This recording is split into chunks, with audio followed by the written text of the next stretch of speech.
अष्टमी तिथि है। भाव के साथ भगवान कृष्ण, संपूर्ण देशवासियों को आज भगवान कृष्ण के जन्म महोत्सव की बहुत बहुत बधाई।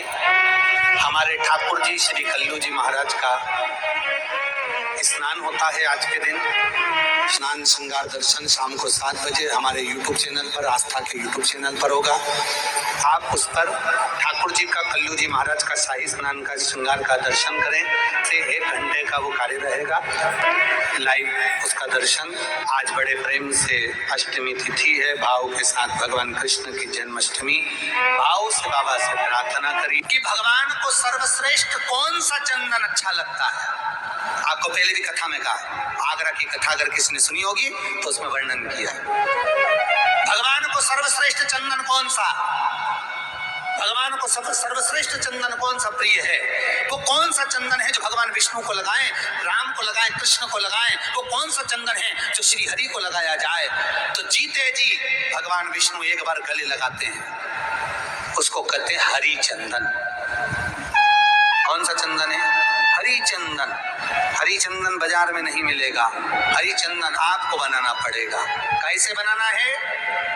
तुलसी जब सूख जाए उसकी जड़ को निकाल लिया जाए, वो जड़ को पानी में धो लिया जाए। धोने के बाद उसको सिलवट्टे पर, पत्थर पर घिसा जाए और घिसकर उसमें थोड़ा सा कुंकू, रोली डालकर तैयार कर कर जो भगवान विष्णु के मस्तक पर, कृष्ण राम के मस्तक पर लगा देते हैं और उसकी एक बिंदी अपने हृदय पे लगा लेते हैं। जीते जी भगवान एक बार उसको गले लगाते ही है।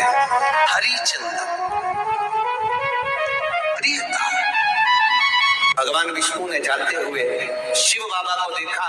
शंकर भगवान से, भगवान नारायण ने कहा आप कुछ कहेंगे नहीं? भगवान शंकर कहते हैं नारायण चिंता मत करो, ये बद्रिकाश्रम में जो आएगा चने की दाल चढ़ा कर जाएगा। चने की दाल को मंदिर के पीछे बैठकर ओम नमः शिवाय बोलकर जो नारायण को समर्पित करेगा, उसके मनवांछित फल को मैं 3 महीने में पूरा कर दूंगा।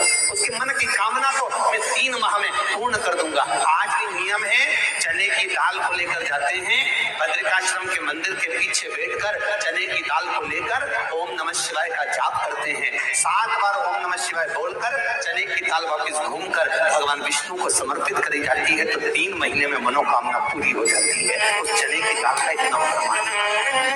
अगर लड्डू गोपाल आपके घर में ठाकुर जी और 5 चीजें चढ़ती है, जल, दूध, दही,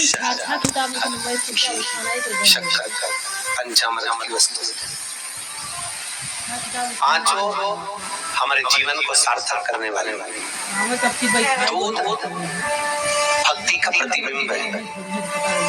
हमारे घर से रोग, बीमारी, तकलीफ को दूध चढ़ाते ही वो रोग बीमारी समाप्त होने लगती। दही, हमारे परिवार अगर टूट रहा है, हमारा परिवार अगर टूटने की कतार पर है, 2 बेटे 3 बेटे वो भी आपस में झगड़ रहे हैं, माता पिता आपस में झगड़ रहे हैं, बेटे बहुएं आपस में झगड़ रहे हैं, तो दही शिव को जो चढ़ाया जाता है ये परिवार को जोड़ने का काम करता है।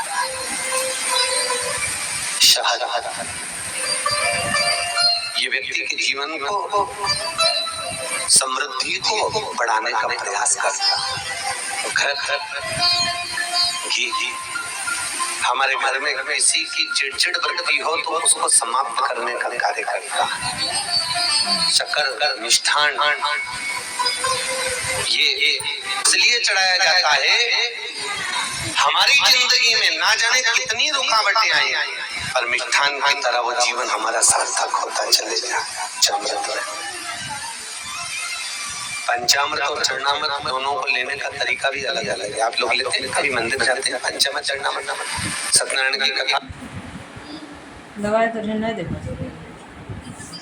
करवाओ, देवी जी के मंदिर में चौकी करवाओ, कुछ भी पूजन पाठ होती है तो चरणामृत और पंचामृत दोनों मिलता है। आप लोग लेते होंगे। जब पंचामृत दिया जाता है तो लेने वाले को भी सोचना चाहिए कि किस तरह से लेना है। जब पंचामृत दूध, दही, शहद, घी, शक्कर जो मिला हुआ रहता है, उसको जब हम लेते हैं तो उसको लेने के बाद में अपने हाथ को हम हृदय से लगाते हैं। किस चीज को लेने के बाद?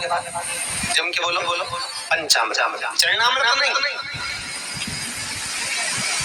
पंचामृत लेने के बाद हाथ को हम हृदय से लगाते हैं और चरणामृत अर्थात किसी मंदिर में गए, तुलसी जी पड़ी हुई है जल के अंदर और वो पंचपात्र में जल जो रखा हुआ है वो चरणामृत। उस चरणामृत को जब हम लेते हैं तो उस जल को लेने के बाद में हम अपने हाथ को हृदय से नहीं लगाते, अपने मस्तक से लगाते हैं। उसका कारण क्या है? उसका केवल एक कारण है कि पंचामृत लेने के बाद हमने जो हाथ को हृदय से लगाया, उसका कारण केवल इतना सा है कि भगवान के स्नान की झांकी का दर्शन हमारे हृदय में बैठ जाए। और चरणामृत लेने के बाद जो हमने हाथ को सिर पर लगाया, उसका कारण केवल इतना सा है कि भगवान के चरणारविंद का जल जब हमारे मस्तक पर चढ़ेगा तो हम जैसे पापियों का भी उद्धार अपने आप हो जाए। दोनों को लेने के